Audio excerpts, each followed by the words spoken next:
The illicit trafficking of small arms and related ammunition continues to be a major factor sustaining armed groups and terrorist organizations. The consistent access of such entities to weapons highlights the need for coordinated action to prevent their acquisition. The Security Council must continue to uphold a zero-tolerance approach to terrorism in all its forms and manifestations, and to those who facilitate, sponsor, finance, or enable the use and movement of such weapons. Thank you, Mr. President. I congratulate Sierra Leone on assuming the presidency of the Security Council, and thank you for convening this open debate on small arms. We also thank the briefers for their briefings. The illicit trade, trafficking, and diversion of small arms and light weapons remains a major threat to international peace and security. As a complex and multidimensional problem, it has cross-cutting impact on development, on security, humanitarian, and socio-economic aspects. India attaches high importance to preventing, combating, and eradicating the illicit trade in small arms and light weapons. An integrated approach to small arms and light weapons management requires addressing both the security and development dimensions. India believes that 5 key elements are critical for effective small arms and light weapons control. 1. National ownership through strong legislation and political commitment. 2. A standardized organizational structure for coordinated action. 3. Effective data management to enable real-time tracing and accountability. 4. Risk management to prevent diversion and misuse. And 5. Security protocols and deterrence measures to strengthen border controls and stockpile management. Mr. President, India welcomes the report of the Secretary General contained in document S/2025/670 on the ways and means by which the Security Council could contribute to this issue. The report notes that the diversion and illicit trafficking of small arms and light weapons continue to sustain terrorist groups and armed organizations in several conflict-affected regions. It highlights that porous borders, weak stockpile security, and cross-border trafficking networks enable the steady flow of such weapons, while improvised and craft-produced weapons further complicate tracing and accountability. The illicit trafficking of small arms and related ammunition continues to be a major factor sustaining armed groups and terrorist organizations. The consistent access of such entities to weapons highlights the need for coordinated action to prevent their acquisition. The Security Council must continue to uphold a zero-tolerance approach to terrorism in all its forms and manifestations, and to those who facilitate, sponsor, finance, or enable the use and movement of such weapons. Arms embargoes authorized by this Council are an important tool to restrict the flow of weapons into conflict zones and must be implemented consistently, objectively, and without selectivity.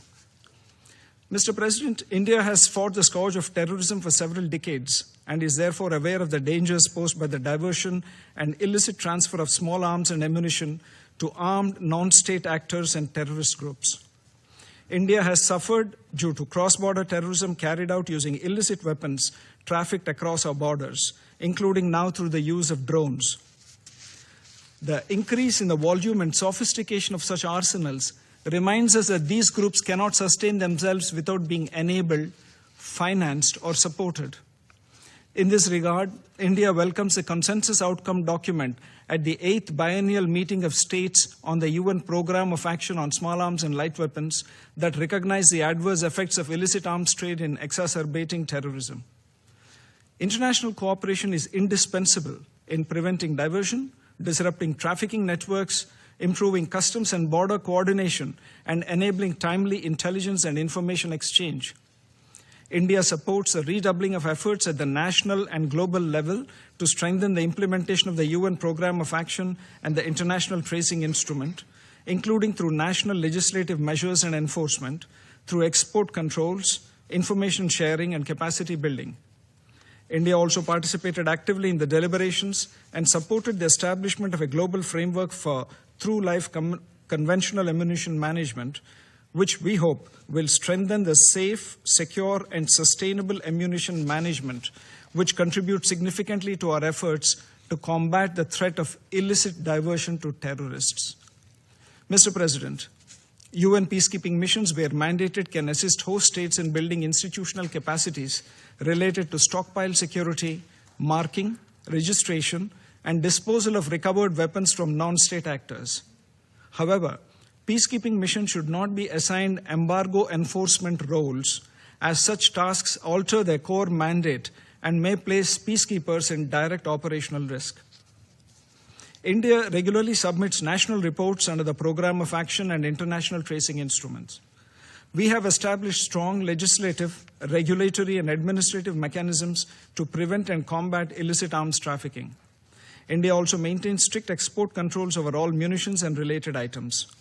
Our commitment is further reflected in our constructive participation in the Wassenaar arrangement, including during India's plenary chairship in 2023, where we work to strengthen global non-proliferation norms, including in the area of small arms and light weapons. Mr. President, India has also been contributing to gender-responsive capacity building in the field of small arms and ammunition management. Indian women armament and ammunition technical officers have participated in regional seminars led by the UN Regional Center for Peace and Disarmament on fostering gender-responsive arms control, where India shared its regulatory practices and experience in secure stockpile management.